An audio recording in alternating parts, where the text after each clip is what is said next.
Hello everyone, welcome back to my channel. It's your girl Penny. Today I want to have a little discussion about something that frustrated me with my father. Now, by all means, friends, family, I don't want this to come off as me griping or being a bee. You know what I mean? I'm not. I'm just a little frustrated, and I want your suggestions on how you would handle it. Or would you be frustrated? So anyway, last weekend I told my dad, a few days ahead and the day of, that I was taking one of my good friends out for her birthday dinner. We do it every year for each other's birthday. It's usually dinner, shopping a little bit, possibly the casino. And I told him that most likely it would be dinner, shopping, and casino. So I told him it'd be quite a few hours. He's more than capable of being alone by himself for quite a few hours. I work 8 hours a day, so he doesn't cook or anything, so he microwaves stuff or slaps sandwiches together in the evening. So he's more than capable right now of being by himself. So I told him that's what was happening last weekend. He said, "Great, have fun. I hope you girls have a good time. Just be safe." And I said, we always are, Dad. He knows that I don't drink and drive. He knows I'm not wild and crazy. So he knows. I'm a 50-year-old woman. So he knows that, I got my stuff together. Well, I got it together as much as it could be together. You can always work on your togetherness. That's the way I feel about it. But anyway.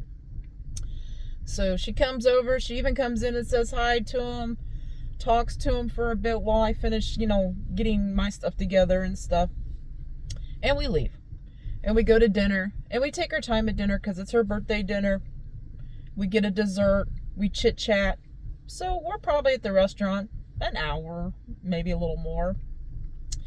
And then we decided to go shopping. And 2 women in a home decor store is going to be a couple hours. I don't care who you are.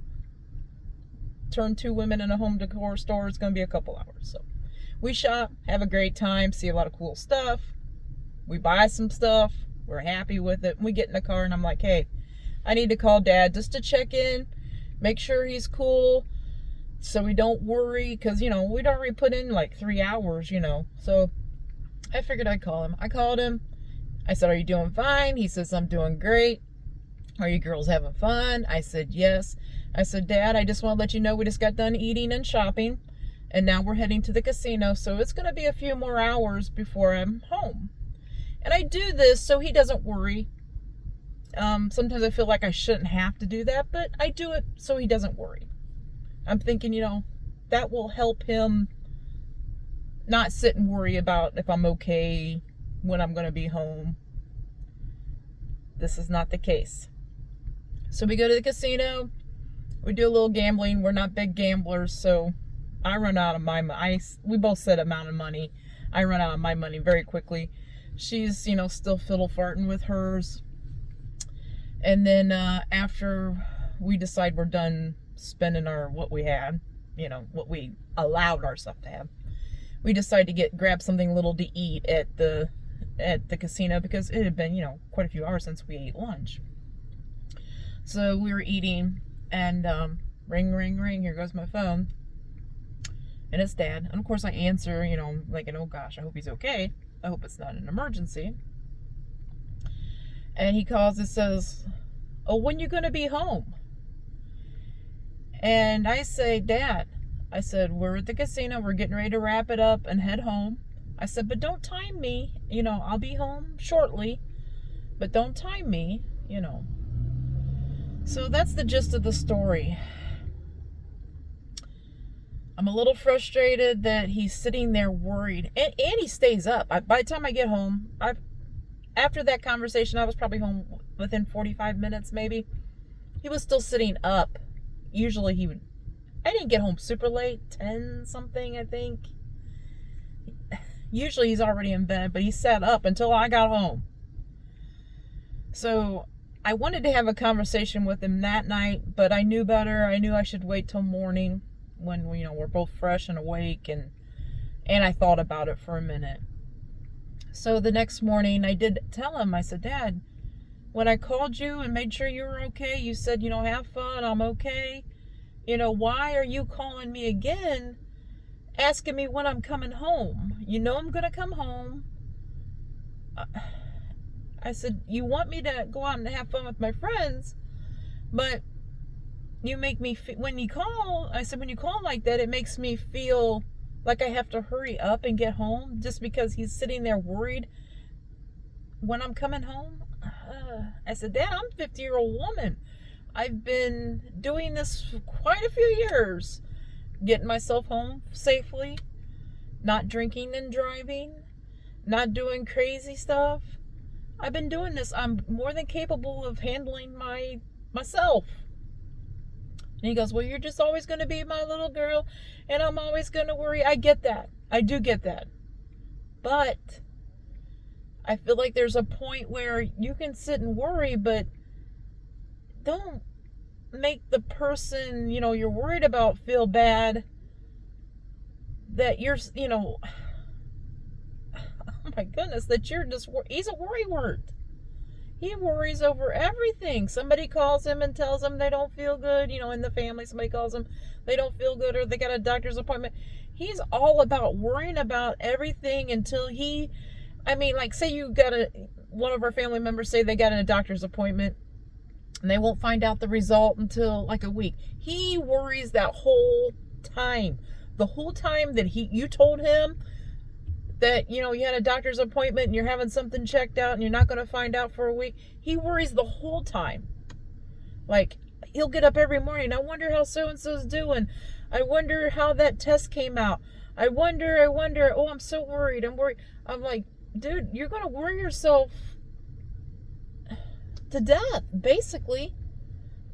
I hope that I don't do that when I get older. I hope that I keep the same worry level down. Like, I do worry about stuff, but I don't keep carrying it on. Like, I'll think about it for a minute and then I'll go on with something else. He just dwells on that thing. He dwells on it. Like, he loses sleep over it. Now, it doesn't affect his appetite. He eats all the time. So if he ever quits eating, I'm going to really be worried. But he loses sleep over because he actually worries that much over things that he can't control. And I've even had conversations with him like, Dad, you need to calm down the worry. I'm like, everybody worries. It's human nature. But you need to if you can't control it, if you can't control the situation, don't sit and worry, because it's not helping. It's not helping you. It's not helping that person. It's not helping, people around you.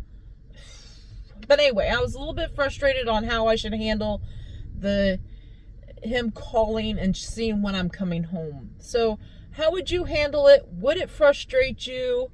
I just need some suggestions. I hope all my friends and family and, the Penny Crew, I'm going to start calling you. I hope the Penny Crew can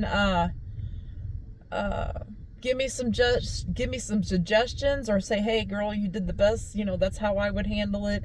You did the best thing for the situation. Just kind of tell them how you feel.